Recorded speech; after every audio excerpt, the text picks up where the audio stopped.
नमस्ते friends, secret lunch बॉक्समध्ये तुमचं सगळ्यांचं स्वागत आहे. आणि आज सिक्रेट लंच बॉक्समध्ये आपण बनवणार आहे हिरव्यागार पालकाची मस्त अशी गरगटी भाजी. तर त्यासाठी असा एक पेंडी पालकाची निवडून घेतली आहे, पानं आणि स्वच्छ धुवून अशी घेतलेली आहे. आता आपण बारीक चिरून घेऊया. पालकाची पाने एकसारखी धरून दोन चार पानं धरून अशी बारीक चिरून घेतली. अशाच प्रकारे पालक सगळा मी चिरून घेणार आहे. तर ही पालकाची भाजी मी सगळी चिरून घेतली आहे. आता एका कुकरच्या डब्यामध्ये थोडी शेंगदाणे आणि थोडी हरभऱ्याची डाळ घेतली आहे. त्यामध्ये पालक चिरून घेतलेला वरती घालून घेतला आहे.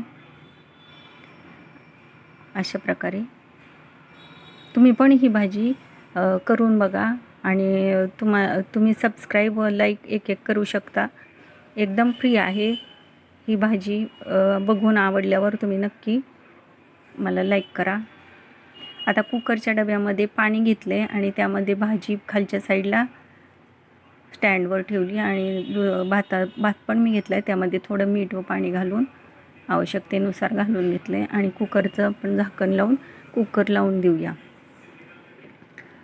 4 ते 5 शिट्ट्या घेऊन घ्यायच्या त्याच्या. आता वाटण करायचं आपल्याला. लसूण, मिरची आणि कोथिंबीर यांचं. आलं आवडत असल्यास आलं घालायचं थोडंसं. आता कुकरला भाजी झालेली आहे शिजवून. आता त्यामध्ये थोडंसं डाळीचं पीठ घातले आणि असं गरगटून घेतले.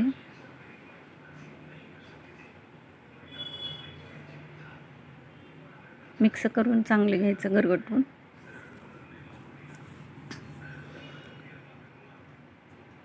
आणि आपलं आता तेल तापलेलं असेल.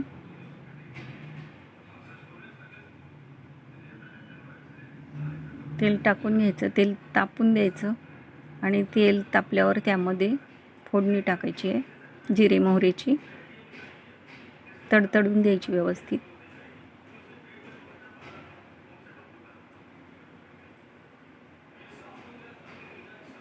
ते तडतडलं की आपल्याला त्यामध्ये हिंग चिमूटभर आणि हळद अर्धा चमचा टाकायची.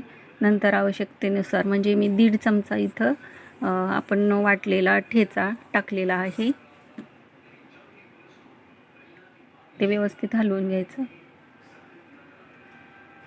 आणि नंतर आपण बेसन पीठ मिक्स केलेली भाजी त्यामध्ये घालून घ्यायची.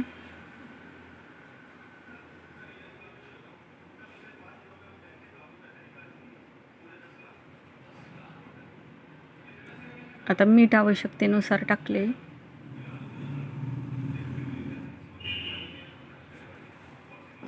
नंतर भांड्यामध्ये थोडंसं पाणी टाकून ते पण सगळं व्यवस्थित आपण भाजीमध्ये घालून घ्यायचे. पाणी तुम्हाला किती भाजी घट्ट पातळ पाहिजे त्यानुसार टाका. मी तर थोडी भाताबरोबर पण घेता येईल अशी पातळ केलेली आहे. हे पण व्यवस्थित मिक्स करून घ्यायचं खालीवर. आणि भाजी शिजल्यावर घट्ट थोडी होते बेसन पिठामुळं. एक नंबर लागते. तुम्ही नक्की करून बघा. करायला सोपी आहे आणि खायला पण टेस्टी आहे. आता दाण्याचा कूट थोडासा टाकला चवीपुरता, आवडत असल्यास टाका. आता ही थोडा वेळ असं मिक्स होऊ द्यायची, व्यवस्थित उकळू द्यायची की आपली भाजी, पालकाची गरगटी भाजी तयार आहे. आता उकळली आहे, बघू शकता तुम्ही. खूपच थोड्या वेळात झटपट टेस्टी अशी पालकाची गरगटी भाजी तयार होते. आणि ही भाजी नक्की बनवून बघा. आवडल्यास लाईक करा, शेअर करा आणि सबस्क्राईब खूप कमी करता येते. खूप करा. खूप मेहनतीने खूप छान अशा टेस्टी भाज्या, रेसिपीज वेगवेगळ्या अशा मी टाकते. ते तुम्ही नक्की बघून लाईक करा. लाईक पण भरपूर करा. आता आहे आपला सर्विंग टाईम. बघा असं एका ताटामध्ये मी डिश पण घेतली आणि डिशमध्ये भाकरीसोबत मी पालकाची भाजी सर्व करते आणि भात एका साईडला घेतला आणि त्यावर सुद्धा आपली भाजी थोडीशी घालून घेऊया अशा प्रकारे. आणि गार्निशिंगसाठी मी थोडी कोथिंबीर वरती टाकली आहे. झाली आपली पालकाची भाजी रेसिपी. Thanks for watching.